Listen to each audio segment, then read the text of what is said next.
Good box. 15 miles. This Wash penis proven to be a bit of a pain in the ass. What penis? What? This Wash peanut is proving to be a bit of a pain in the Yeah, Oh. it really is. Isn't That's it? Yeah. that's not what the first time I heard. Hello and welcome back. Yes, this is part 2 of the Kinetic 148 scale F-18 Hornet C. So, we've done the cockpit. It's all ready to be buttoned up and stuck into the main airframe. However, we've got to build the main airframe first. So, what should we start with? Oh God, yeah. The intakes. Now, these are the bane of my life, but because of the intakes are quite prominent when you see the finished article, it is important that you do them as best as you can. So what I do is I apply a lot of super glue onto the mating surfaces, pop it on, squeeze hard, and let it all sort of like seep out. Now, what this does is it acts as a filler. So when you come around to actually sanding it down from the inside, you should get a nice seamless intake. However, more on that later on. So for now, what we'll do is we'll concentrate on actually building the actual main airframe. Now, Kinetic has done this rather well. The parts actually fit really nicely. There isn't an issue with the fit, but also how they actually progress the actual kit along. However, yes, you're going to harp on me again. Yes, the instructions are absolute dog shit. Anyway, moving on. Now, as we're doing right now, we're putting in the undercarriage bay, and it is a bit of a tight fit. However, once it's in, it's in. And what I would recommend is using the glue, because the last thing you want to do is pop the undercarriage in and the wheel bays go inside the fuselage. But anyway, once that was done, we can sort out now getting the rest of the airframe sorted. Now, this is the front part of the actual fuselage. And it's just, again, using super glue, popping it on, and once it's glued together, you can use the actual seepage of the glue to use it as a filler. So once you've sanded it down, you should have a seamless line, as in it won't be there to ruin your good work.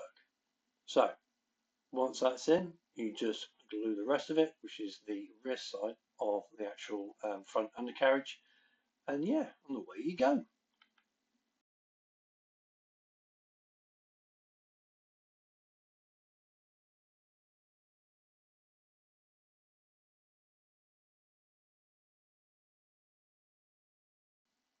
Now, with all that drying off, it was time to actually stick the last bits and pieces together with the cockpit and to get it ready to go into the main fuselage.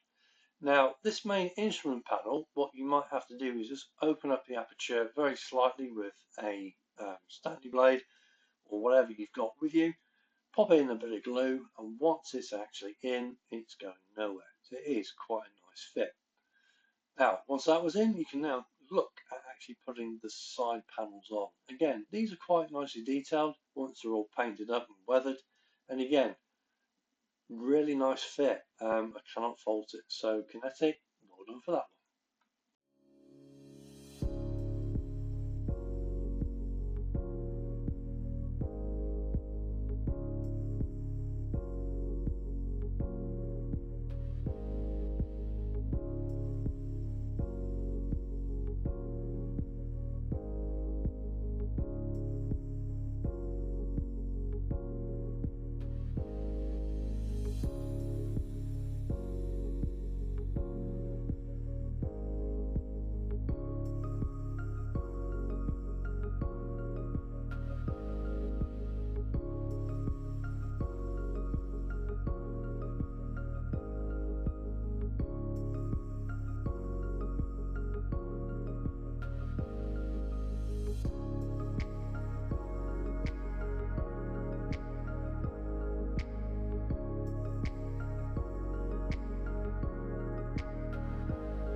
Right, now with this part here, obviously you're gluing the front part of the fuselage to the main part. Now the fit on here is rather good. However, you will get a slight line gap, whatever, right just there where my finger was. Now it's entirely up to you. You could go in with some filler if you so wish, but I didn't, because I thought, right, let's put some glue in and just see what happens. Yeah, you still get a line down there, granted. However, it's not bad. So if you really want to, yeah, by all means go for it. But I didn't, and it worked out wrong.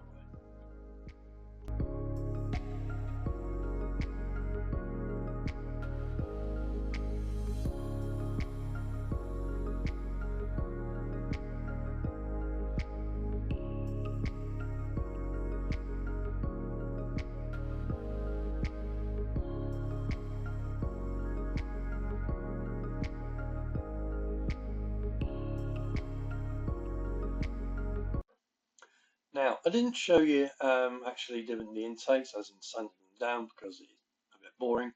However, what I've done before I've sprayed this white, I did actually prime the inside black, just so that the white pigment from the paint does actually accentuate and gives you a brighter white, which, yeah, which is good for me. Now, once that's in, you can actually, well, you can see it quite prominently on the finished kit. Anyway, speaking of intakes and engines, let's crack on with the engines. Now, it is a case of me actually spraying everything black, because when we actually get around to actually doing the actual main metallic work, again, the actual black pigment actually in the paint will accentuate the actual silvers that I am going to be using.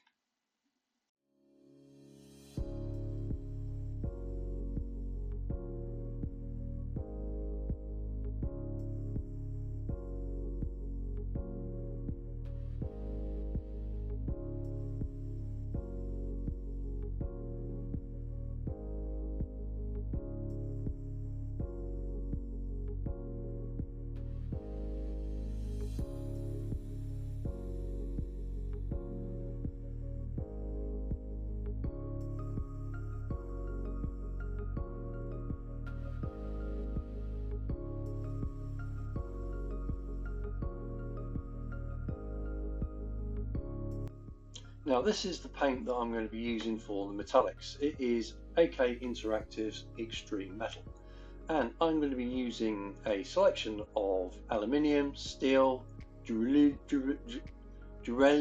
or however you pronounce it, and other bits. Now, when you're spraying this, it is pre-thinned, so you don't have to do anything with it apart from give it a good shake to make sure that everything is mixed together. Pop it into your colour cup and away you go. But I advise you to actually just spray it with thin coats. That's all you need. Now progressively I've used aluminium, burnt exhaust, jet exhaust, and that other one which I can't pronounce very well, and you do get quite a decent look. Just take your time. So they do take a while to actually properly cure, so in the meantime it was fixing the actual intakes. Now just be careful, make sure that the actual intakes are where they need to be. The last thing you want to do is look up where the aperture is and it's off center. So just take your time, use some super glue, and I did actually use some accelerant just to dry it off, and you'll be good to go. So the last bits on the engine then, once everything was actually all dried and ready to go, it was a simple case of just using a bit of sparring, tamming it extra thin, just to glue it in, and yeah, you're good to go.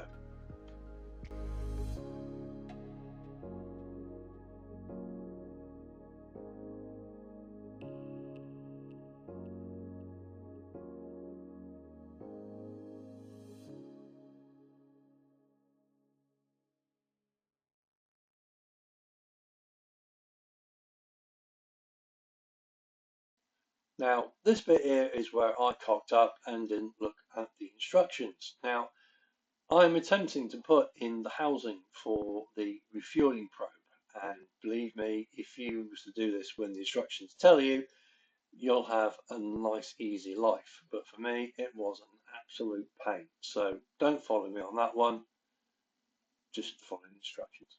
So moving on, I can now glue pretty much everything together. But one thing I do is I dry fit a couple of times and glue once. That is the name of the game. Make sure everything is in and everything fits, and then only then commit to glue.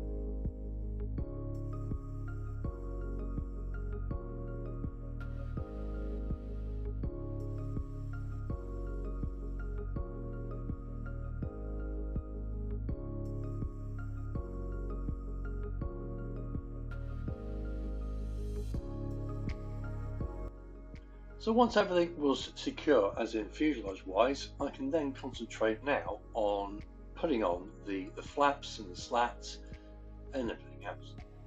Now, one thing I will say is, because of the flap placements and the actual kit parts themselves, the one thing that I would advise you to do, or not to do, is use Tamiya Extra Thin. I would go straight for the super glue.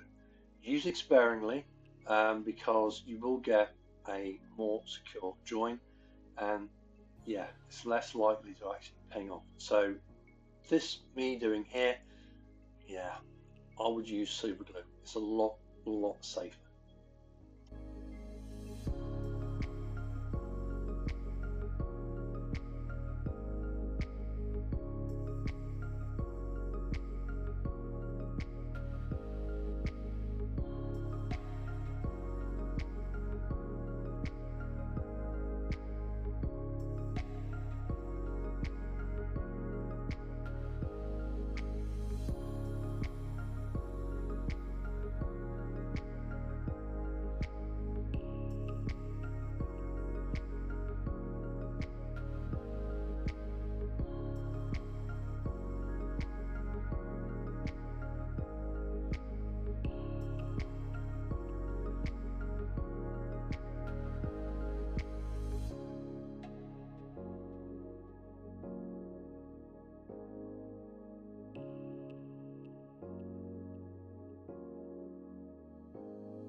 Now, with these cover parts that are going on to the top side of the wing that cover or protect the flaps, they have no, well, next to no mating surface. So it is a case of just balancing them on the kit and then applying the glue. Now, this does seem a bit haphazard, but once you actually get them on there, they do stay where they need to. So you can just apply the glue, and it is just using the tap and flow method. Just tap the glue, let it run down and let it dry.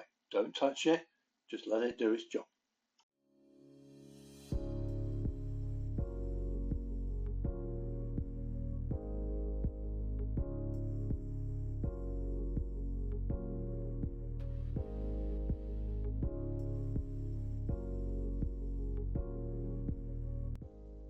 So the next port of business is to actually stick the actual elevators on.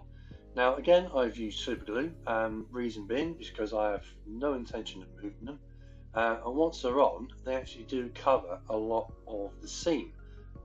So again, you can get away with that. Now, one thing I did do is I actually glued the air brake in, and the reason being is because you have got a large, or several large ejector pin marks actually inside, and they would be an absolute bugger to actually get rid of. So that is why I've done it closed.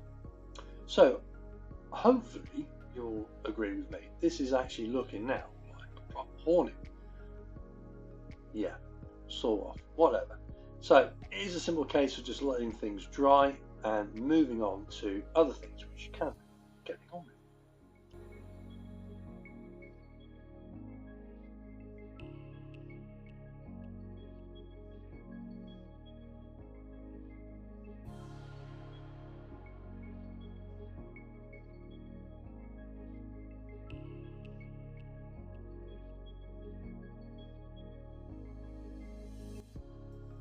Now, this is a nice actual note that the kit manufacturers have done.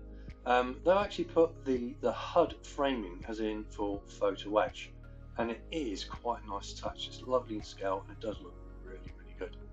So with that, it's a simple case of just loading up the actual fuselage with the last bits and pieces, and with the vertical stabilizers I have left off purely because I need to mask and paint.